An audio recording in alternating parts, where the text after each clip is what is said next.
10월 셋째 주가 추수감사 주일이고요. 우리가 공식적으로 10월 셋째 주에 같이 이제 성찬을 하려고 해요. 그래서 제가 저번에 한 2달 전에 말씀드렸듯이 11월 셋째 주, 11월 달에는 첫 주, 두 주의 성찬에 대해서 설교를 할 거고요. 세 번째 주 추수감사 주일에는 감사에 대해서 설교하면서 그렇게 함께 성찬을 할 겁니다. 그래서 남은 주일이 오늘, 다음 주, 이 10월 넷째 주, 다섯째 주가 복음에 대해서 설명하는 마지막 주예요. 여러분들 어떻게 최근 한 2달간 은혜가 되셨을지 안 되셨을지 모르겠지만 저는 개인적으로 은혜가 많이 됐고 하나님 앞에 정말 깊이 나아가고 깨지는 시간이었고 또 제자도가 무엇인지, 내가 받은 은혜가 어떤 것인지, 하나님은 어떤 분인지, 내가 어떻게 살아야 되는지 많이 고민하는 시간이었습니다. 그 이제 마무리로 오늘과 다음 주 정점으로 복음에 대해서 설교하고 설명하고 함께 나누고 그것들이 충분히 설명되어지고 여러분들이 충분히 이해가 되어졌을 때야지만 성찬에 대해서 설명을 할 수가 있어요. 그래서 지금까지는 좀 기억이 안 나고 이렇게 했다 하더라도 오늘 다음 주를 진짜 집중하셔야 돼요. 이게 여러분들께 되셔야 돼요. 그래서 수준을 좀 높인다고 생각하십시오. 여러분들의 신앙이 한 단계 업그레이드 될 거고 저희 교회 수준이 높아지는 시간일 거고 여러분들이 복음 앞에 다시 한번 여러분들을 점검할 수 있는 시간이 될 겁니다. 그래서 저번에도 한번 설명드렸는데요. 복음을 가장 잘 설명하고 있는 챕터가 있어요. 성경에서 66권에서. 물론 완전 객관화가 되진 않죠. 학자들마다 다르기 때문에. 근데 보편적으로 이렇게 얘기했을 때 크게 반대하는 사람이 없을 만큼 성경에서 복음을 가장 잘 설명하고 있는 66권 중에서 챕터가 2권이 있습니다. 어딜까요? 하면 보통 어느 정도 수준이 있는 교회는 하나는 나와요. 에베소서요. 빌립보서요. 로마서요. 물론 모든 게 다 복음을 다 설명하고 있죠. 맞아요. 로마서가 보편적으로 복음에 대해서 가장 잘 설명하고 있는 챕터다라는 지식을 다들 가지고 있습니다. 교회를 오래 다녔다고 한다면 이 정도는 우리도 알아야겠죠. 다른 교회와 같이. 여러분 로마서 중에서 특히 몇 장이 복음을 가장 잘 설명하고 있습니까? 8장이에요. 그냥 외워두세요. 암기하는 것처럼. 8장이에요. 8장이 가장 잘 설명하고 있는데 여기까지는 교회 오래 다녔고 막 제자 훈련하고 성경 공부해본 사람들은 다 알아요. 근데 조금 더 수준을 높여봅시다. 이 로마서 8장과 같이 복음을 또 잘 설명하고 있는 챕터가 있는데 장이 있는데 그게 어디냐면 오늘 본문인 에베소서 2장입니다. 그러니까 성경에서 가장 복음을 잘 설명하고 있는 챕터는 로마서와 에베소서. 특히 더 좁혀나가면 8장과 2장입니다. 이거는 신약 성경에 있고 특별히 바울 서신 가운데 있죠. 이런 거죠. 저번에 한번 설명드렸죠. 로마서는 밑에서부터 복음을 설명해요. 우리가 얼마나 처절한 죄인이고 얼마나 처참한 죄인인지부터 시작해서 쭉쭉쭉 올라가서 복음이 설명되어지고 에베소서는 삼위일체 하나님에 대해서 이야기하고 그 삼위일체 하나님의 사랑으로 인해서 그 복음이 우리에게 내려왔다. 위에서부터 복음이, 로마서는 아래서부터 복음이. 그래서 복음을 잘 설명하고 있습니다. 그리고 한 가지 더 말씀을 드리고 싶은 게 오늘 에베소서는 여러분 로마서가 뭘 강조하죠? 복음을 설명하기 위해서는 이것이 강조돼야 돼요. 뭐가 강조되어지죠? 죄인? 그렇죠. 죄인인데 복음을 설명하기 위해서는 구원을 설명하기 위해서 그렇죠. 우리가 죄인인 것도 강조돼야 되지만 조금 더 강조되어져야 되는 게 있어요. 그래서 로마서는 이거를 강조해요. 뭘까요? 바울은 그럼 좀 더 넓게 가볼까요? 바울은 이걸 강조합니다. 이거로 인해서 구원받는다. 성령, 생명, 믿음입니다. 믿음. 그렇죠. 그리고 우리가 또 많이 들어봤을 야고보서는 뭐를 강조하죠? 행위. 근데 이게 또 야고보서에도 행위의 강조점을 뒀지만 그 안에 동일한 믿음에 대한 강조점이 있고 마찬가지로 우리가 표면적으로 봤을 때는 로마서는 믿음만 강조하는 것 같지만 아니에요. 행위에 대한 이야기도 분명히 있단 말이에요. 근데 우리가 보편적으로 알 때는 로마서는 믿음, 야고보서는 행위. 그래서 바울은 믿음, 야고보는 행위를 강조한다 라고 알고 있어요. 이 에베소서는 이것들이 적절하게 잘 믹스가 되어져 있어요. 그래서 그 믿음에서 따라오는 행위에 대해서까지 정확하게 잘 설명하고 있다는 걸 여러분들이 아시면 좋을 것 같아요. 그래서 어떤 분들은 오히려 로마서보다 에베소서가 복음을 더 잘 설명하고 있다.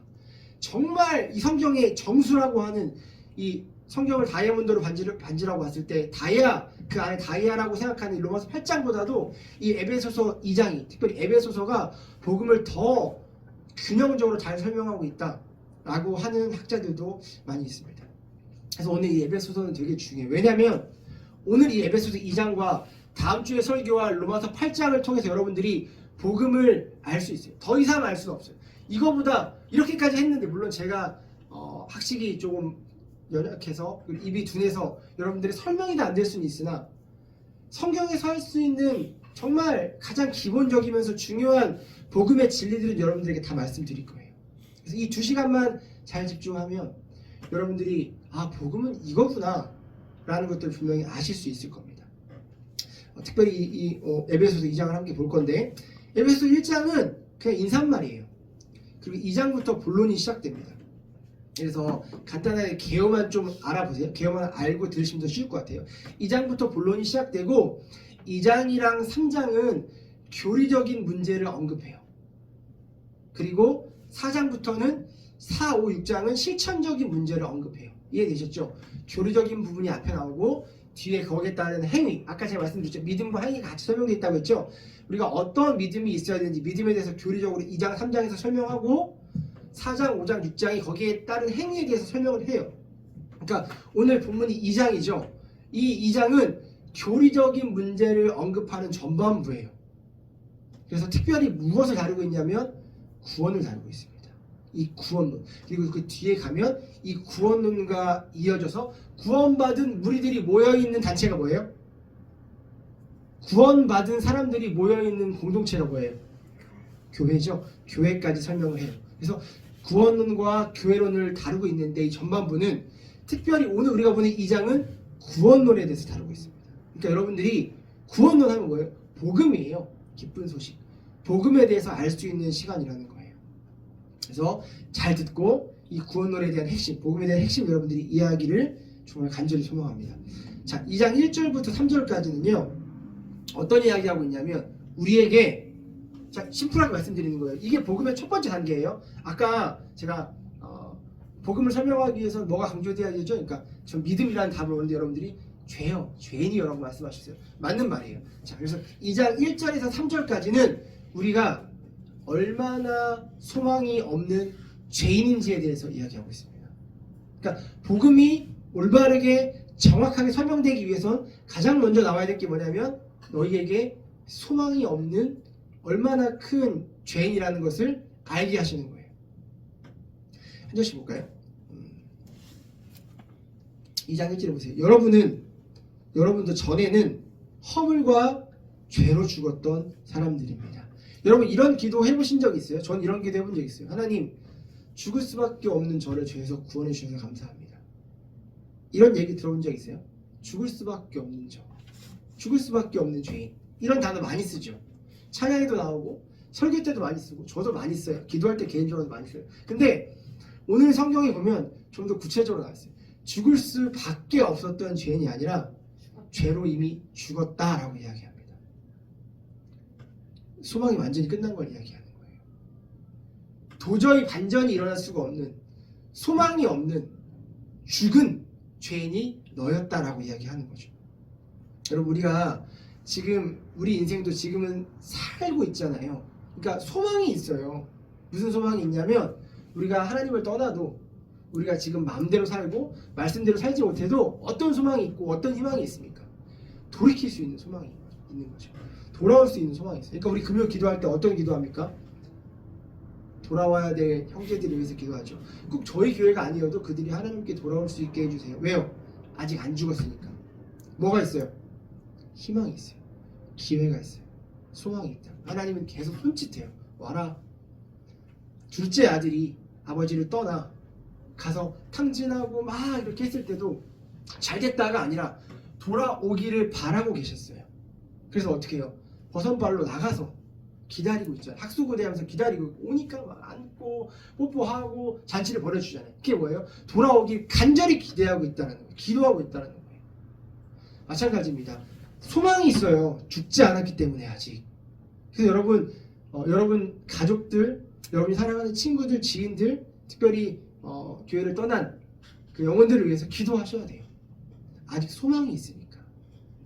근데 오늘 이 본문에서 뭐라고 이야기하고 있냐면 그 소망을 그냥 아예 다 묵살시켜버려요. 그래서 하나님의 심판 외에는 아무것도 기대할 수 없는, 소망할 수 없는 상태에 놓여있던 게 너희다. 너는 죽었었다. 죽기로 예정된 게 아니라 죽었었다. 소망이 없었다. 로부터 시작하는 거죠. 그러면서 2절에 뭐라고 이야기하냐면 그때 여러분들은 허물과 죄 가운데서 이 세상에 뭐를 따라 살고? 풍조를 따라 살고. 이게 페리파테오라는 헬라어를 쓰는데 이 페리파테오가 그러니까 풍조를 따라 살고라고 했을 때 이런 느낌이에요.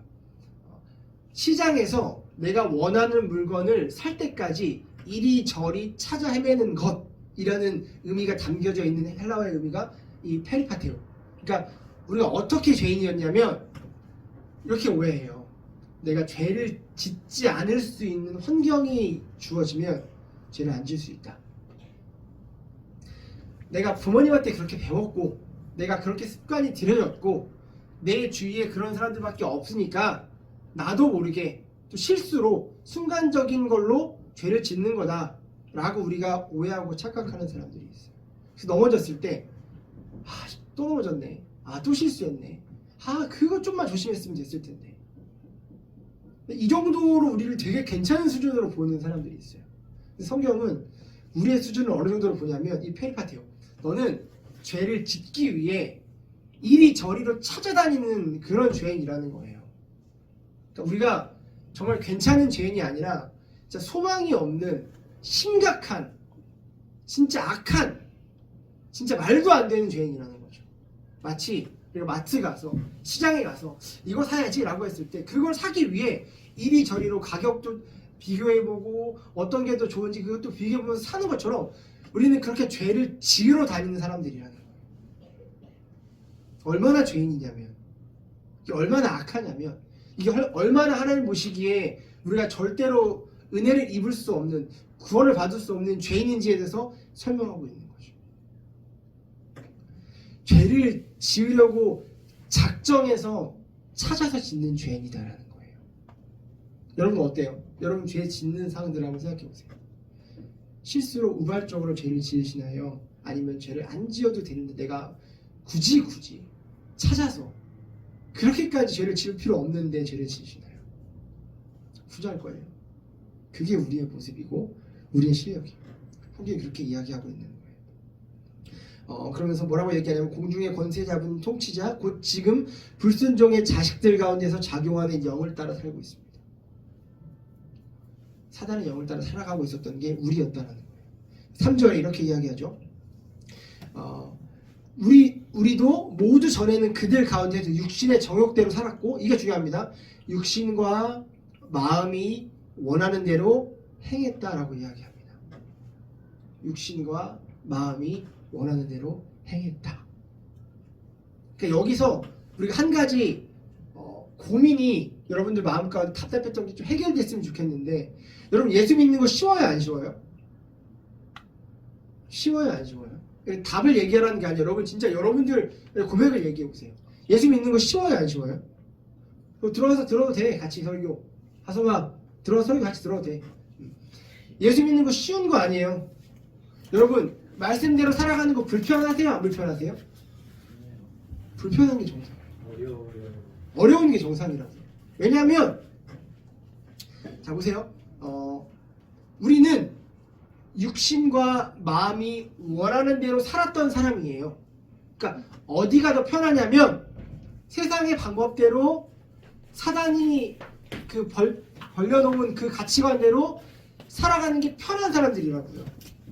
그러니까 우리 안에 어떤 죄성이 있냐면, 우리 좁은 길 얘기했죠.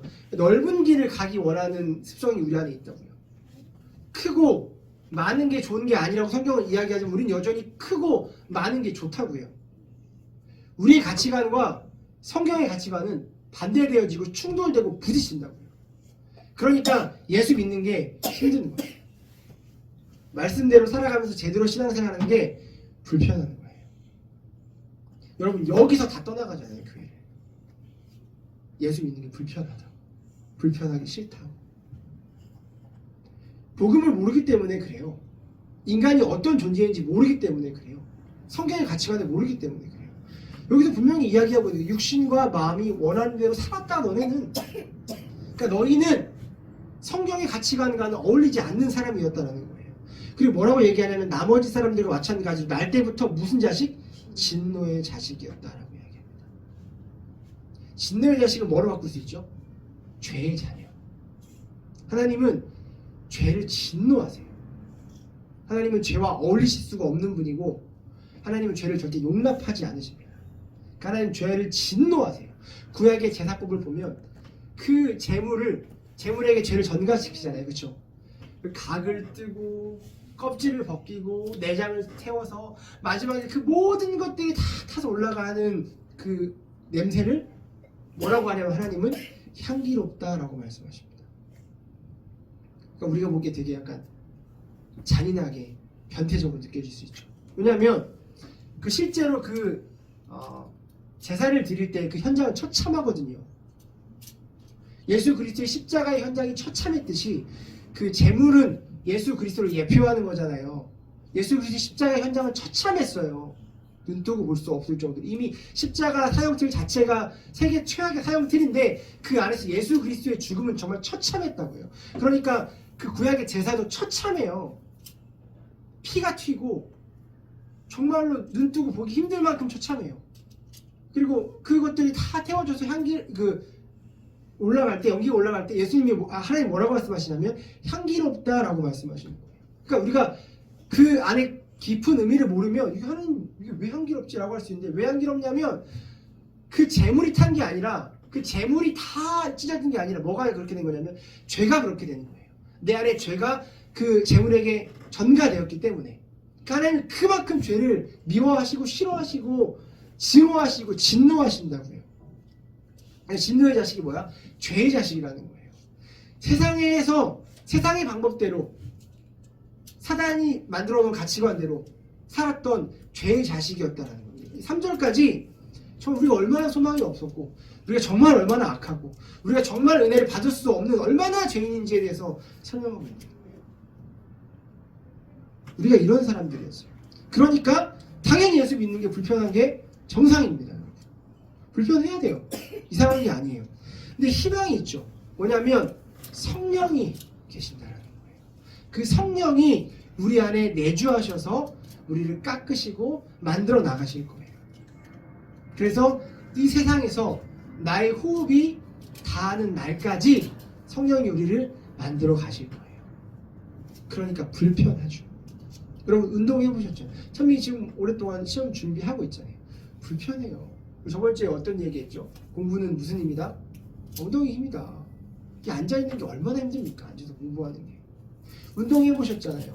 여러분 가지고 있는 주특기가 있다고 한다면 전공이 있다면 그 전공에서 어느 정도 실력을 갖추시기 위해 시간을 들여서 여러 가지를 들여서 노력해 보셨잖아요. 얼마나 불편하고 힘듭니까?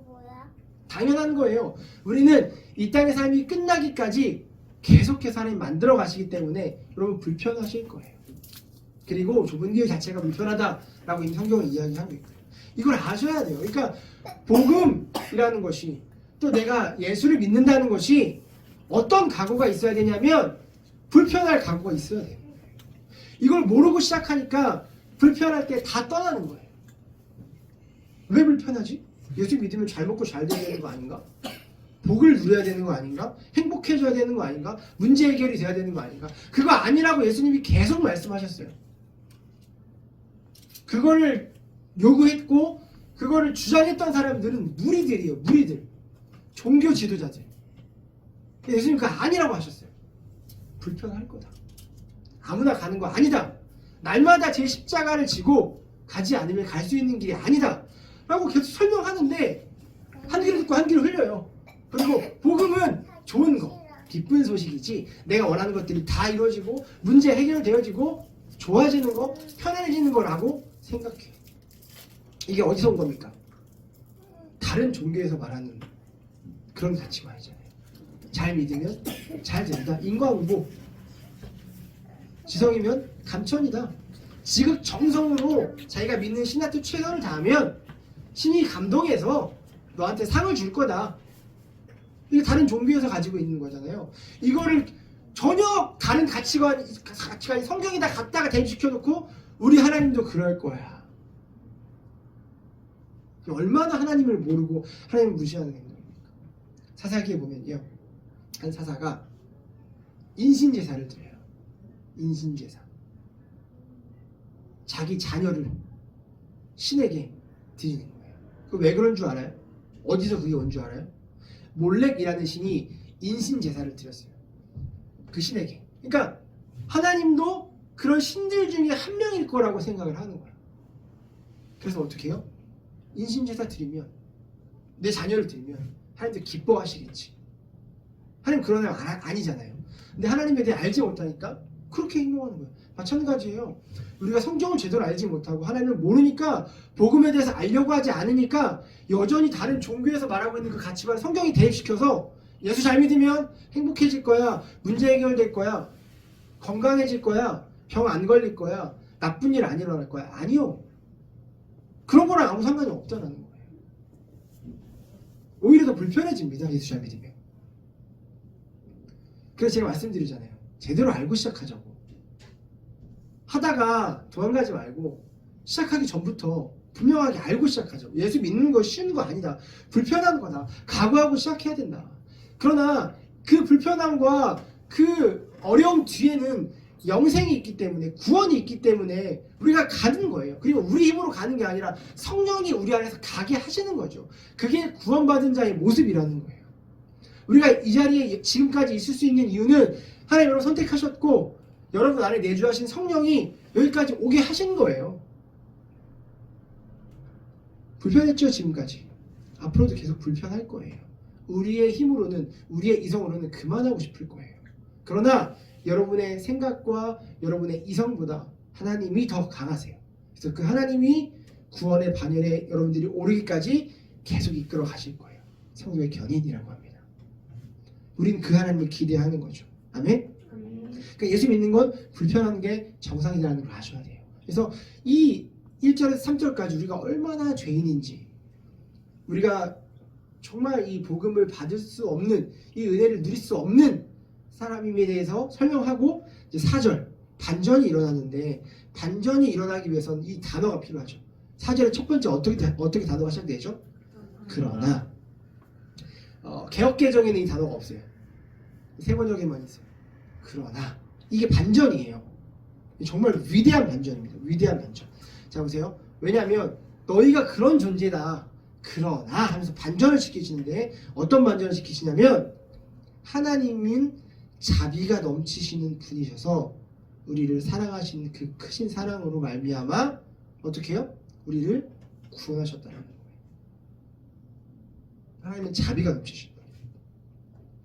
누가 등장하냐면 긍휼이 풍성하신 하나님이 딱 등장합니다. 영화 같아요. 그러니까 소망이 없고 희망이 없고, 히어로물 있죠. 히어로물이랑 비슷한 거예요. 소망이 없고 희망이 없고 끝났다 라고 할 때 늘 누가 등장하냐면 히어로가 빵 등장하는 것처럼, 그러나 누가 등장하냐면 긍휼이 풍성하신 하나님이 등장하는 거죠.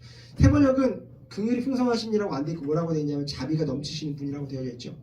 자비가 넘치시는 분이라고 이야기합니다. 여러분, 가득 차다 못해 넘친다라고 이야기합니다.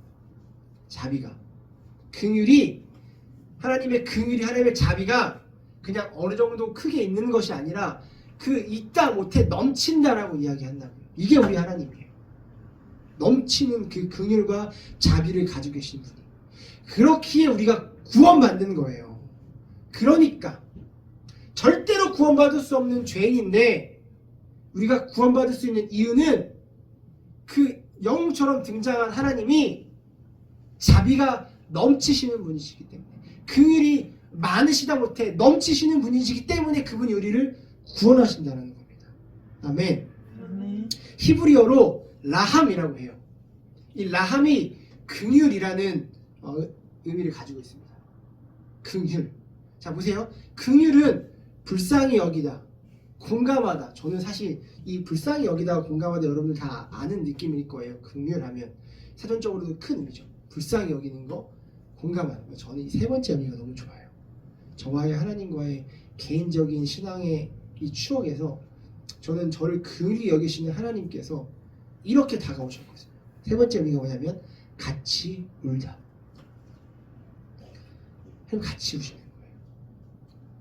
그러니까 긍휼의 하나님, 긍휼이 풍성하신 분이라고 하는데 그 긍휼은 라함이라고 해서 이 라함이 가지고 있는 의미가 불쌍히 여기고 공감하고 같이 우는 거예요. 우리랑. 여러분 이 라함에서 어떤 단어가 파생되었냐면 레헴이라는 의미가 파생되었습니다. 단어가. 레헴 들어보셨죠? 들어보셨어요? 레헴 안 들어보셨어요? 베들레헴. 레헴. 이 레헴이 가지고 있는 의미가 있어요. 그 의미가 뭐냐면 어머니의 태 자궁이라는 의미를 가지고 있습니다. 그러니까 이게 무슨 말이냐면 하나님께서 그의 자녀들을 품으신다라고 했을 때, 하나님께서 우리 긍휼히 여기신다고 했을 때 그게 가지고 있는 의미가 뭐냐면 뱃속에 아이를 뵌 어머니가 그 자녀를 태에 품는 것과 같은 마음으로, 의미로 품는다라는 거죠. 뱃속에 있는 아이를 어떻게 품나요? 정말 지극정성으로 자신의 모든 것들을 다 내어줘가며, 그리고 그 아이가 혹시나 나의 어떠한 잘못으로 인해서, 나의 어떠한 실수로 인해서 잘못되지는 않을까라는 노심초사하는 마음으로 뱃속에 아이를 10달 동안 품잖아요. 그렇죠? 그런 건 아세요? 실제로 제 아내를 보면 아파도 약을 잘 먹지 않아요. 왜요? 뱃속에 있는 아이가 잘못될까봐 참는 거예요. 그런 거예요. 긍휼이란 하나님 우리를 어떻게 품으시냐면 마치 그 태 안에 그 태아를 품듯이 하나님 우리를 품으신다는 게 이 레헴이 가지고 있는 의미인 거죠. 이게 긍휼이라는 거예요. 여러분 그러니까 그 하나님의 사랑이 얼마나 큰지를 우리가 알아야 돼요. 그러니까 우리가 구원을 받은 이유는 우리가 조금 구원받을 만한 사람이거나 또는 우리가 좀 괜찮은 죄인이거나 우리의 죄가 크지 않아서 구원을 받은 게 아니라 이미 1, 2, 3절에서 설명한 대로 너네는 진짜 답이 없다. 노답이라고 하죠. 희망이 없다. 소망이 없다. 이미 죽었고 정말로 그 어떤 하나라도 진짜 0.0001%라도 구원받을 만한 조건이 아무것도 없는데 그 구원의 주체이신 하나님이 긍휼이 넘치는 분이셔서 크신 분이셔서 그분이 우리를 품으셨고 사랑하셨기에 우리가 구원받았다라고 이야기하는 거죠. 아멘? 그러니까 뭐가 큰 거예요? 우리의 죄보다 하나님의 사랑이 더 큰 겁니다. 이걸 알아야 돼요. 여러분. 이게 진짜 신앙생활하는데 중요합니다. 다음 주에 할 건데 그 어떤 사랑에서도 우리를 끊을 수 없어요. 그게 왜 그러냐면 그 어떤 것보다도 하나님의 사랑이 더 크기 때문에 그래요. 아멘. 우리의 어떠한 문제보다도 우리의 어떤 실수보다도 우리의 어떤 끊지 못하는 이 습관적인 죄악보다도 우리의 악한 남들은 아무도 모르는 나만 알고 있는 내 내면 깊숙하게 있는 그 정말 더럽고 추악한 죄악보다도 우리를 향하신 하나님의 사랑이 더 크십니다. 아멘. 그래서 구원의 취소가 있을 수가 없는 거예요. 우리는 우리의 수준으로 우리가 영화에서 드라마에서 책에서 우리가 지금까지 본 이야기들로만 그걸 이렇게 근거해서 하나님의 사랑을 생각하니까 인간의 수준으로 하나님의 사랑을 생각하니까 자꾸 우리가 두려운 거예요. 하나님 날 버리진 않을까? 하나님이 날 구원하시기로 하셨다 취소하시는 건 아닐까? 하나님 날 미워하시진 않을까? 아니요. 우리 수준으로 하나님 생각하는 거예요. 그 긍휼이 넘치시는 하나님, 그 인자가 크시고 자비가 크신 하나님은 우리를 그렇게 사랑하신다는 거죠. 그러니까 여기 보세요. 우리가 죄를 지으면 그 죄에 대한 감정은 뭐예요? 하나님이 뭘 것 같아요? 우리가 죄를 짓잖아요. 하나님이 그 죄 자체, 죄에 대한 감정은 뭘 것 같아요? 제가 아까 설명해 드렸잖아요. 진노. 오케이, 정답 감사합니다. 진노예요. 근데 여러분 오해하지 마세요. 우리에 대한 감정 가지신 진노가 아니에요. 죄에 대해서 하나님 진노하세요. 근데 그 죄랑 같이 동일시 여기서 우리를 진노하지 않으신다라는 거예요. 뭐냐면 죄에 대한 감정은 진노지만 그 죄를 지은 우리에 대한 감정은 뭐예요? 긍휼, 자비, 오늘 나왔잖아. 라함, 레헴. 그러니까 쫄지 마시라고요. 제가 한 2달 전인가요? 설교했을 때 그렇잖아요. 죄를 지어도 당당하게 하나님께 나아가야 되는 이유에 대해서 설명했잖아요. 여러분 나가셔야 됩니다. 하나님 앞에. 무너졌지만 실수했지만 잘못했지만 그럼에도 나아가셔야 됩니다. 하나님 앞에. 왜요? 하나님이 죄에 대해서 진노하시지 우리에 대해서 진노하시는 게 아니라니까요. 우리에 대해서는 긍휼한 마음을 가지고 계시단 말이에요. 아이고 어떡하냐. 아이고 어떡하냐. 이 마음이에요. 죄를 지으면. 너 이놈? 이게 아니에요. 아이고 어떡하냐. 아이고 이러면 안 되는데. 진짜 마음이 아프다. 성경이 뭐라고 얘기해요? 성령이 말할 수 없는 탄식으로 우리를 위해 기도한다라고 하시죠? 그거예요. 그분이 탄식으로 기도하시는 거예요. 말할 수 아이고 안 되는데 큰일 나는데 이 마음이야. 그러니까 여러분 하나님을 올바로 아셔야 돼요. 복음이 뭔지 분명히 아셔야 돼요. 그래서 우리는 기도의 자리로 나아갈 때 이 긍휼이 풍성하신 주님 앞에 나아가야 돼요. 그러니까 하나님을 올바로 알아야 기도의 자리로 나갈 수 있는 거예요. 밤낮 나가가지고 죄송해요 용서해 주세요만 하고 뭘 자꾸 용서해달라고 임무를 하셨는데 그 긍휼을 붙잡고 나가야지. 그 긍휼이 크신 하나님. 죄송해요 보다는 감사가 나오죠. 하나님 이런 저인데도 사랑하여 주시니 감사합니다. 그게 복음이잖아요. 기쁜 소식. 그러면서 5절에 정말 이제 핵심이 나옵니다. 핵심. 이 정말 복음에 대한 이야기를 하는데 자 보세요. 범죄로 죽은 우리를 그리스도와 함께 살려주셨습니다. 라고 이야기하죠. 그러면서 뭐라고 이야기하냐면 여러분은 은혜로 구원을 얻었다라고 이야기합니다. 여러분 우리의 어떠한 행위가 아닌 은혜로 구원받았다라고 이야기합니다. 이게 정말 중요한 핵심이에요. 오늘 우리가 앞으로 가슴에 새기고 정말 앞으로 여러분 신앙생활 하면서 이 복음에 대해서 이야기할 때 이 부분이 여러분들 가운데 확실하게 정립이 되어 있어야 돼요. 복음은 가스펠, 기쁜 소식이라고 합니다. 굿뉴스. 왜 기쁜 소식이냐면 우리는 우리의 그 어떠함이 들어가지 않고 구원을 받았어요. 그래서 기쁜 소식인 거예요. 만약에 우리의 노력이나 우리의 어떠함이나 우리의 실력이나 우리의 어떤 뭔가가 들어가야지 구원 받을 수 있다고 한다면 그건 기쁜 소식이 아니에요. 왜냐하면 이 복음은 구원은 값을 매길 수가 없잖아요. 그쵸? 여러분 복음이 왜 공짜인 줄 알아요? 복음이 왜 공짜예요? 맞춰보세요. 복음이 왜 공짜일 것 같아요? 복음에 대해서 많이 들으시잖아요. 은영이는 알죠? 복음이 왜 공짜예요? 아직 얘기 안 했어요. 왜 공짜일까요? 그것도 맞죠. 근데 조금 더 다른 시선으로 볼까요? 복음이 왜 공짜일 것 같아요? 내가 그걸 지불할 수 없어. 오케이, 정답. 복음을 값으로 매긴다고 생각해보세요. 얼마나 매길 건데 그거를 지불할 수 있어요? 우리는 못해요.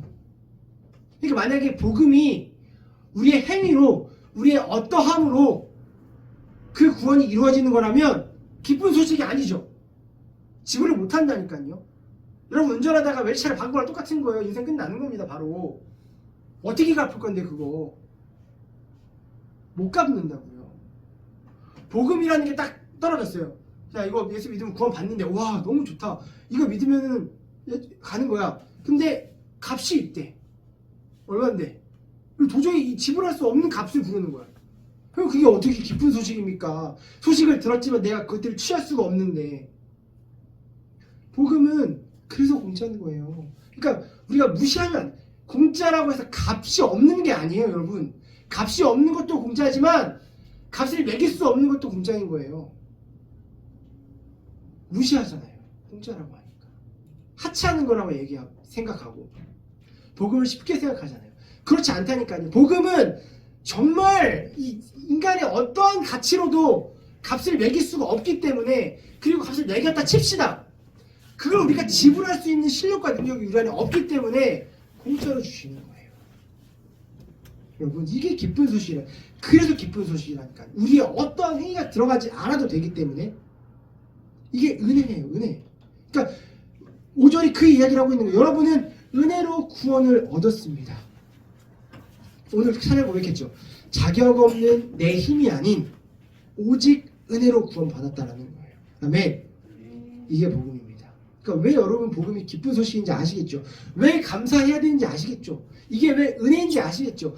왜 맨날 십자가 얘기하고 복음 얘기하고 은혜 얘기하면 우는 사람들인지 아시겠죠?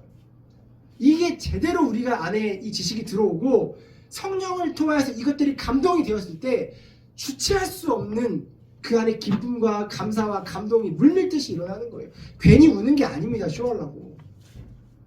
괜히 인생의 가치관이 바뀌는 게 아니에요. 눈빛이 괜히 바뀌는 게 아니에요. 괜히 이 정말 평생 용서하지 못했던 원수를 용서하는 게 아니라니까요. 복음을 알게 되니까 사람이 변하잖아요.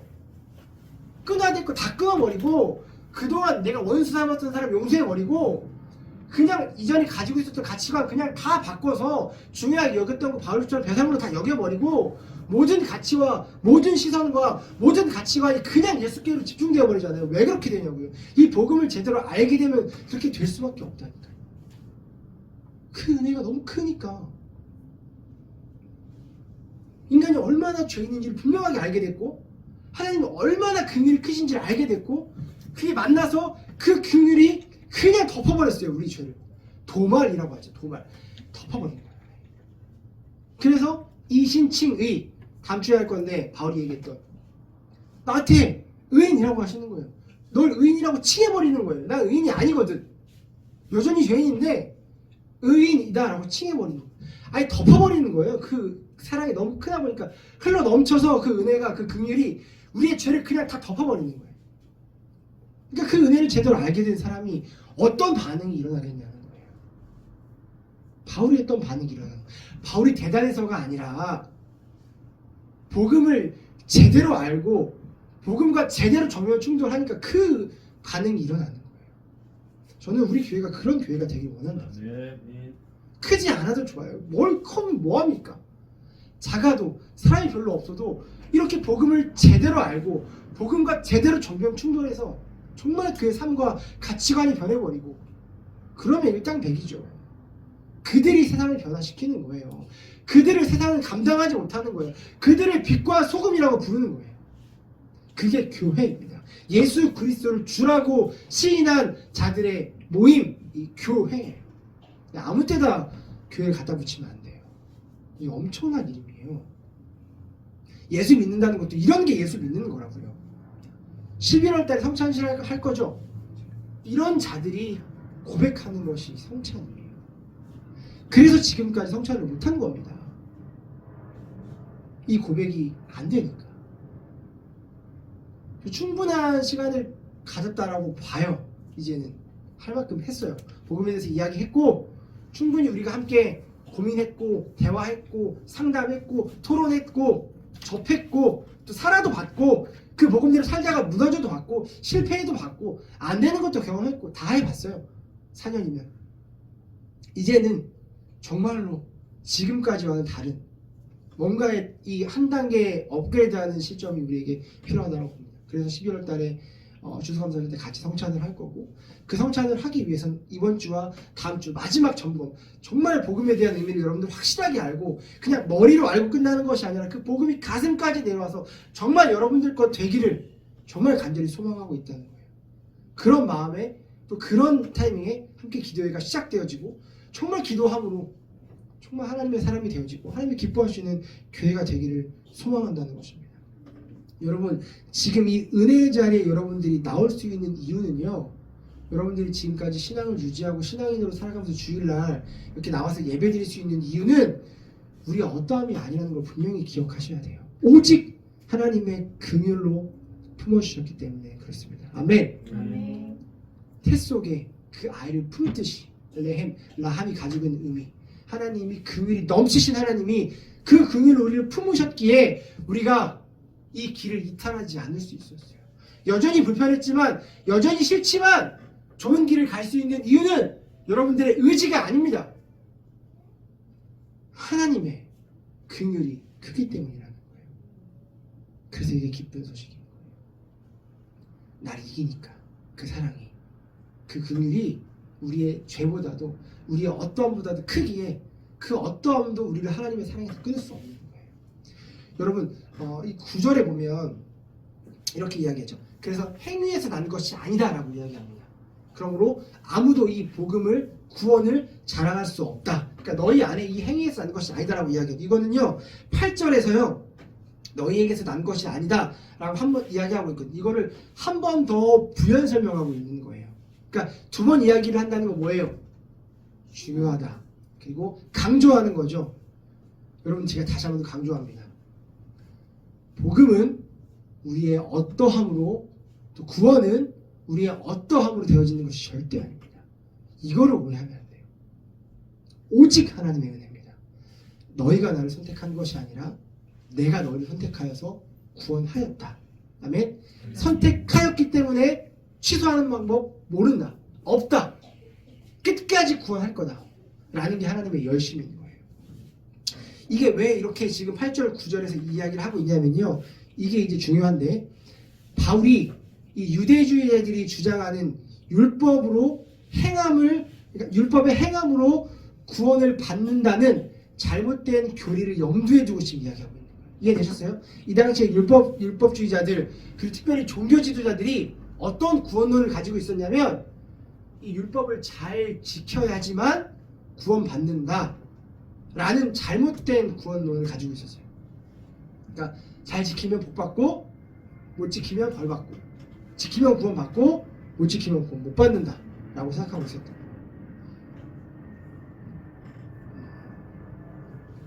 한번 생각해보세요. 이게 지금 그 사상이 지금 여러분들이 살아가고 있는 이 2023년도에도 많은 교회에서 또 많은 신앙인들 사이에서 여전히 남아있습니다. 여전히 잘하면 하나님이 기뻐하시고 하나님 이뻐하실 거야. 못하면 벌 주실 거야. 좀 더 나아가서 구원의 취소까지 나가죠. 내가 신앙생활 잘하면 하나님 나에게 약속하신 대로 구원하실 거고, 내가 중간에 말씀대로 안 살고 신앙생활 못하면 하나님 나의 구원을 취소하시고 나를 버리실 거야 라는, 아까 처음에 얘기했던 다른 종교에서 가지고 있는 그런 가치관을 여기다가 갖다가 지금 비교할 수 없는 그 싸구려 가치관을 갖다가 같이 보고 있는 거예요. 우리 하나님은 그 정도로. 하나님께서 행하시는 구원은요, 분명히 기억하세요. 믿음 외에는 인간의 어떠한 노력이나 조건이 필요가 없습니다. 하나님께서 우리 구원하실 때 믿음 말고는 거기에 어떤 것도 플러스 1 될 수 있는 게 없어요. 선한 행동, 교회에서 봉사하는 거, 헌금 많이 하는 거, 원수 사랑하는 거, 내가 어떠한 행동을 함으로 인해서 구원이 플러스 1이 된다? 반대로 그거 하지 않으면 마이너스 1이 된다? 그런 거 없습니다. 오직 믿음이에요. 오직 믿음. 그러니까 조금 못한다고 해서 구원에서 탈락되는 게 아니라는 거예요. 구원이 위태해지지 않는다는 걸 여러분 아셔야 돼요. 그걸 모르니까 기쁜 소식이 안 되는 거예요. 자꾸 자기가 그 뭔가를 해서 구원을 받으려고 하는 거예요. 그 사람에게 어떻게 기쁜 소식입니까? 짐이지. 수고하고 무거운 짐진 자들아 내가 너희를 다 쉬게 하겠다라고 해서 짐을 덜어주러 오셨는데, 이 율법학자들은, 종교 지도자들은 짐을 더 씌웠어요. 율법을 613가지 만들어 더 지키게 하고, 이거 안 지키면 그거 못 받는다. 짐을 덜어주러 오셨는데 짐을 더 씌우고, 우리도 신앙생활 어떻게 해요? 짐을 덜어야 되는데 계속 짐 씌우고 더 짐을 지어가지고 교회가 이렇게 하면 그거 못 받는 거 아닌가? 이렇게 하면 하나님 나 싫어하시는 거 아닌가? 그런 구원은 없다니까요. 그런 복음은 없어요. 그런 복음이 아니에요. 그건 기쁜 소식일 수가 없어요. 그러니까 여러분 이 복음의 핵심을 기억하세요. 복음의 핵심. 아까 말씀드렸듯이 믿음 외에는 인간의 어떠한 노력이나 조건이 필요가 없다. 아멘. 오직 하나님의 은혜로 구원받는다. 이 복음에 대한 핵심을 여러분 아셨으면 좋겠습니다. 우리가 유교적인 관점으로 하나님을 이해할 때가 참 많잖아요. 그래서 도덕적으로 잘하는 사람을 하나님도 예뻐해 주실 거라고 생각해요. 아니에요 여러분? 신앙생활 열심히 하고 도덕적으로 더 괜찮은 사람을 하나님 예뻐해 주실 거라고 생각해요. 그리고 신앙생활 잘 못하고 대충하고 도덕적으로 많이 망가져 있는 사람을 하나님 더 싫어하실 거라고 자꾸 그 세상적인 가치관과 다른 종교에서 가지고 있는 걸 여기다 투입시켜가지고 그렇게 생각한다니까요. 여전히 우리 안에 이게 깨져야 돼요. 이게 조금 부족하다고 해서 하나님 덜 사랑해 주시지 않아요. 하나님은 하나님 선택한 백성에게, 하나님이 구원하시고자 하는 자에게 더할 수 없을 정도로 넘치도록 사랑해 주십니다. 그다음에 그래서 여러분 더 잘해서 예쁨 받고 못한다고 해서 혼나지 않으니까 더 잘하려고 하지 마세요. 예쁨 받으려고 더 잘하려고 하지 마세요. 그리고 혹시나 여러분들 실수했을 때, 넘어졌을 때, 잘 못하고 있을 때 너무 두려워하고 너무 쫄아서 하나님 앞에 못 나오는 일이 없었으면 좋겠어요. 물론 하나님께 혼날 때가 있죠. 혼나요. 근데 여러분 기억하세요. 못해서 혼나는 게 아니에요. 못해서 혼난다고 생각하지 마세요. 성경에서 우리가 하나님을 잘 알아야죠. 자기의 자녀이기 때문에 혼낸다라고 이야기해요. 양자면 내가 그러니까 내 자식이 아니면 혼내지 않는다라고 이야기합니다. 그러니까 무슨 말이냐면 우리가 혼날 때가 있는데 우리는 못했으니까 잘못했으니까 하나님 혼내시는 거야. 아니요. 그런 하나님이 아니에요. 사랑하기 때문에 혼내시는 거예요. 바른 길로 가게 하기 위해서 혼내시는 거예요. 하나님의 자녀를 만들어 가시는 과정이라는 거예요. 그게 아까 얘기했죠. 우리는 본질상 죄인이라서 우리가 얼마나 죄인인지에서 1절, 2절, 3절 설명했잖아요.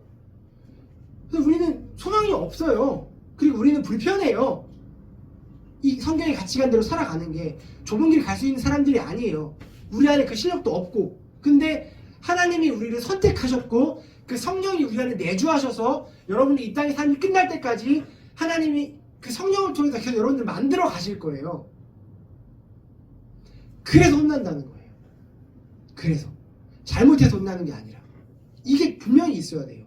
내가 실수했으니까 잘못했으니까 하나님 심기 건드렸으니까 혼나는 거야. 아니요. 그게 아닙니다.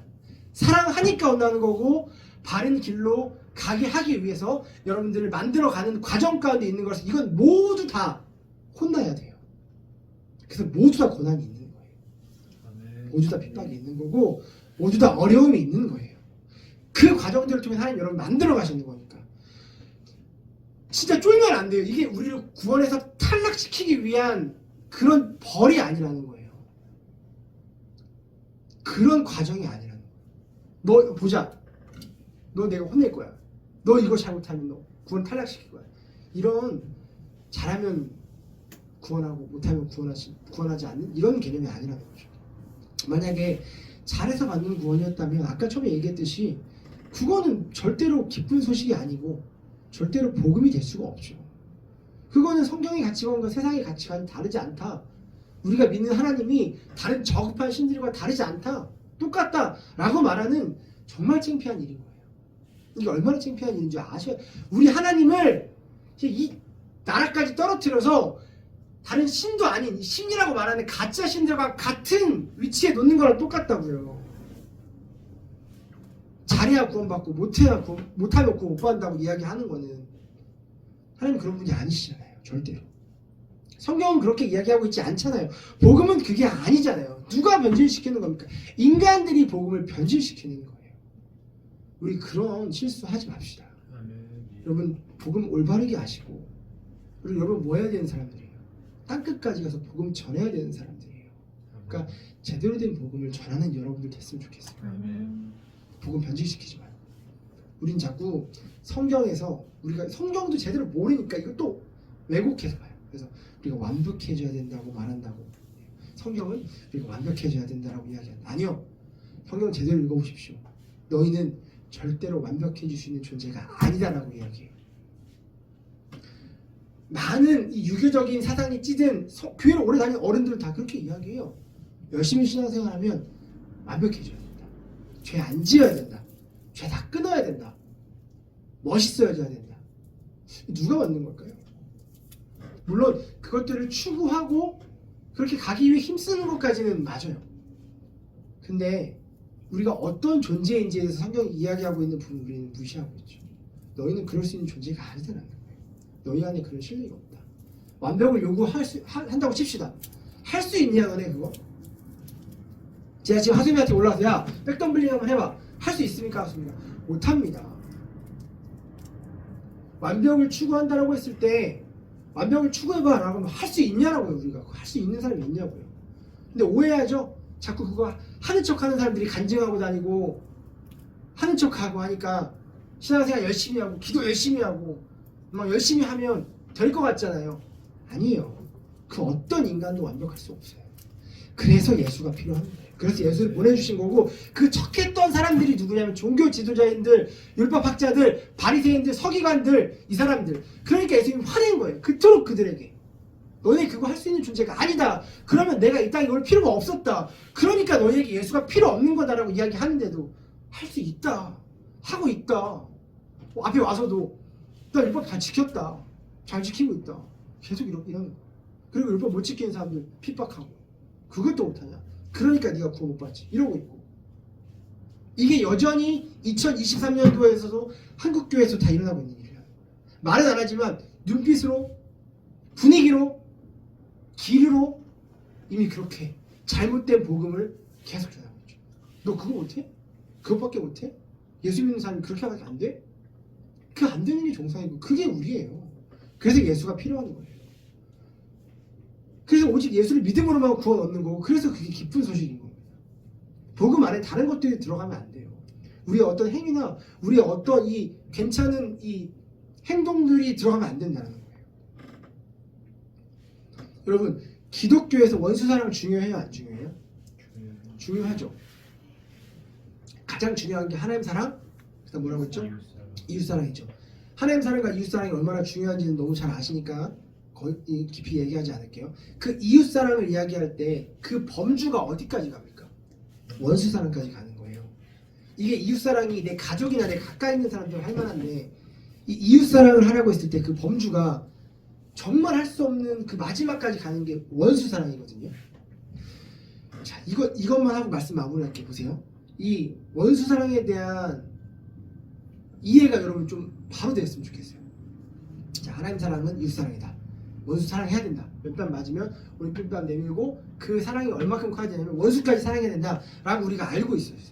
그래서 어떻게 잘못 이해하고 있냐면 높은 레벨의 신앙이 요구되는 것이 원수 사랑이라고 생각해요. 이거 아무나 못한다. 손양원 목사님 같이 대단한 사람들만 할 수 있다. 그러니까 뭔가 또 해야 된다로 가는 거예요. 여전히 우리는 율법으로 행위로 이것들을 해야 된다로 보는 거죠. 성경은 그렇게 이야기하고 있지가 않아요. 성경은요 복음으로 풀어야 돼요.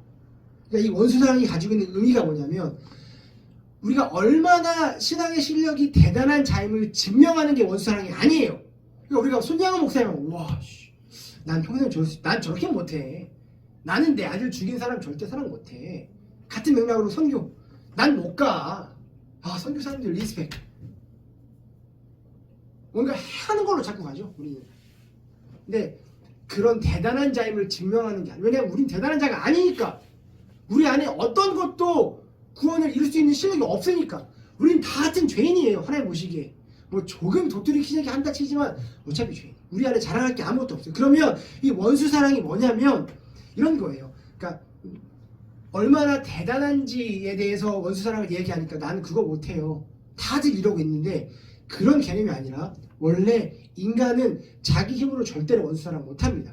그래서 교회 오래 다니고 노력하면 된다고 오해하고 착각하지 않았으면 좋겠어요. 원수사랑에 담긴 의미에 대해서 설명드릴게요. 이 의미는 이거예요.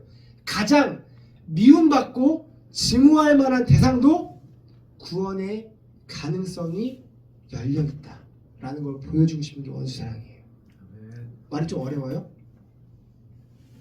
다시 한번 풀어서 설명해 드릴까요? 그러니까 원수를 사랑하라고 했을 때 우리를 초점이 맞추니까 원수를 사랑해야 돼로 가는 거지만 원수 사랑의 초점은 하나님이 가장 정말 이 원수라고 했을 때 사회의 악질 범죄자들 사람들에게 다 소외되고 누가 봐도 환영받지 못하는 사람들 있죠. 그런 자들에게까지도 구원이 열려있음을 보여주고 있는 거예요. 원수를 사랑하라. 그들을 무시하지 말라는 거잖아요. 왜? 누가 그랬기 때문에? 하나님이 그랬기 때문에. 그들에게까지도 구원이 열려있다. 하나님은 그들도 사랑하신다. 왜? 네가 나한테 원수 아니었냐. 너희도 그런 존재 아니었냐? 근데 내가 너희 사랑하지 않았냐? 내가 너희를 품지 않았냐? 원수 되었던 너희를 내가 내 자녀로 받아들이지 않았냐? 그 이야기하고 있는 거예요. 여러분 이게 복음이라니까요. 그 원수까지 품으셨던 그 사랑. 우리가 원수였어요. 그러니까 여러분들이 원수였다고 생각하지 마. 아까 말씀드렸죠. 죄는 하나님과 절대로 같이 갈 수가 없어요. 하나님이 진노하시고 가장 경멸하시고 증오하시는 게 죄예요. 근데 우리가 죄의 자녀였잖아요. 그러니까 우리가 원수가 되는 거죠. 하나님. 우리가 원수였다고요. 근데 그런 죄인을 긍휼로 덮으셨고 대신 죽으셔서 살리셨고 사랑하셨다고요. 그게 원수 사랑이에요. 그래서 원수 사랑이 중요한 거예요. 우리는 마치 저 사람들보다 더 뛰어나서 구원을 얻었다. 또 반대로 나는 저 사람보다 덜해서 구원을 못 받은 것 같아. 라는 인간적이고 유교적이고 종교적인 생각 이제는 좀 그만했으면 좋겠습니다. 부탁드릴게요. 아멘? 구원은 그렇게 받는 게 아닙니다. 반주해주세요. 어떻게 구원받는지 제가 충분히 설명드렸죠? 근데 여러분 아무리 설명해도 여러분들이 살아온 이 생활 패턴이 있고 여러분 들어온 게 있고 본 게 있기 때문에 쉽게 안 돼요. 여전히 구원은 내 안에서 어떤 것들을 해야지 받는다고 생각하고 그거 안 하면 구원이 좀 위태해지지 않을까? 라는 두려움이 있어요. 왜 그런지 알아요? 어제 저녁에 태연이한테 전화가 왔어요. 통화를 하는데 최근 2달 동안 자기가 너무 쓰레기같이 느꼈는데요. 이 마땅한 신앙인들의 모습이에요. 이래야 돼요. 원래 복음 앞에 서면 말씀 앞에 서면 은혜의 자리에 나가면 이 내 추박함과 더러움과 내 죄악들이 정말 낱낱이 드러나야 돼요. 이게 왜 그렇게 돼요? 빛이 비춰지면 어둠은 물러갈 수밖에 없게 되기 때문에 그래요. 어두운 곳에 있으면 내 안에 더러운 것들이 드러나지 않아요. 근데 뭐가? 빛이 그 어둠을 딱 비추면 그 안에 썩어져 있던 구더기져 있던 곰팡이져 있던 그 더럽고 악취나는 것들이 드러나게 되는 게 당연한 거예요. 그러니까 여러분들이 불편한 거죠. 예배 자리에 나올 때마다 기도의 자리에 그러니까 기도하지 못하게 막는 거예요. 사실. 기도의 자리. 기도 안 되죠, 잘. 예배 자리에 올 때마다 계속 피곤하고 계속 방해가 있죠. 그런 거예요. 이걸 아셔야 된다니까요. 이런 원리를 아셔야 여러분들이 깨부시고 이겨낼 수가 있는 거예요. 자, 그래서 선생님 그 얘기 하더라고요. 그래서 제가 이런 상태로 예배를 가도 되나? 그런 고민을 많이 했대요. 그리고 이런 고민하다가 교회를 떠난 사람들이 참 많아요. 야, 내가 이렇게 살면서 내가 이 정도 수준인데 내가 예수를 믿는다고? 떠난 사람들이 많아요. 그래서 이런 표현을 해주더라고요. 자기가 하나님 앞에 나아갈 때 정말 잘못하고 그 부모님한테 혼날 것 같은 느낌 있잖아요. 딱 이 매를 맞기 직전 그 느낌이었대요. 항상. 그리고 결과가 이렇게 맞춰졌어요. 뭐 결국은 가서 이렇게 회복이 됐대요. 은혜를 받았대요. 이건 또 당연한 결과죠. 근데 마지막 결과가 이렇게 내가 다시는 그러지 않아야겠다라고 다짐했다라고 하더라고요. 물론 참 귀해요. 여러분 이런 마음 여러분들도 가지십시오. 습관적인 죄를 끊어야겠다. 내가 다시는 더러운 삶을 살지 않아야겠다. 내가 우리 결코 돌아서지 않는 찬양하는 것처럼 내가 터닝 백 해서 다시는 돌아서지 않고 하나님만 제대로 받는 이런 다짐 참 귀한데 여러분 오랫동안 신앙생활 해보신 분들 이거 아셔야 돼요. 우리 안에 그걸 지킬 수 있는 힘이 없어요. 우린 다시 무너지고 다시 넘어져요. 그래서 복음을 아는 분들은 어떻게 돼야 되냐면 자격이 없기 때문에 더욱더 예수를 의지하고 나아가는 거예요. 우리의 힘으로는 절대 구원받을 수 없기 때문에 예수를 보내주셨으니까 그 예수를 믿음으로 나아가는 거예요. 그게 신앙인의 태도라는 거죠. 마지막 10절에 보면 우리는 하나님의 작품입니다 라고 이야기해요. 작품 참 단어가 잘 번역되어 있어요. 새 번역은 작품이라고 하는데 개역개정은 하나님 우리를 만드신 바다라고 이야기해요. 여기서 이 작품이 가지고 있는 헬라어는 포이에마라는 단어입니다. 여러분 이 포이에마는 성경에서 딱 2번 나와요. 다음 주에 설명할 로마서와 이번 주에는 에베소서. 바울이 즐겨 쓰던 단어였죠. 포이에마. 근데 이 단어에서 나온 영어 단어가, 이 헬라어 포이에마에서 나온 영어 단어가 포임이라는 단어예요. 포임. 시. 무슨 말이냐면 어떤 목사님이 이걸 이렇게 표현하시더라고요. 그러니까 우리의 인생에는 저자가 있다라는 겁니다. 저자가 있다. 하나님이 여러분의 인생을 시로 저자 되어서 써나가실 거예요. 그러니까 여러분 쫄지 마시고 포기하지 마시고 너무 자존감 낮아지지 마세요.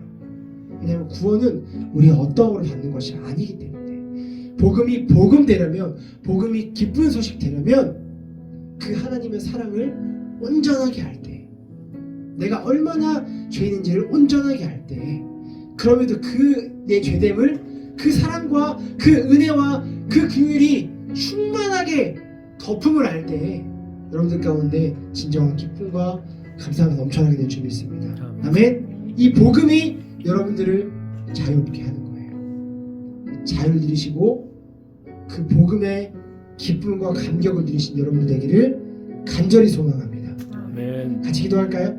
기도할 때 오늘 들은 복음을 통해서 하나님, 우리가 여전히 깨어지지 못하고 복음을 제대로 알지 못했던 부분들이 있었는데 우리가 오늘 복음을 듣고 나아갑니다.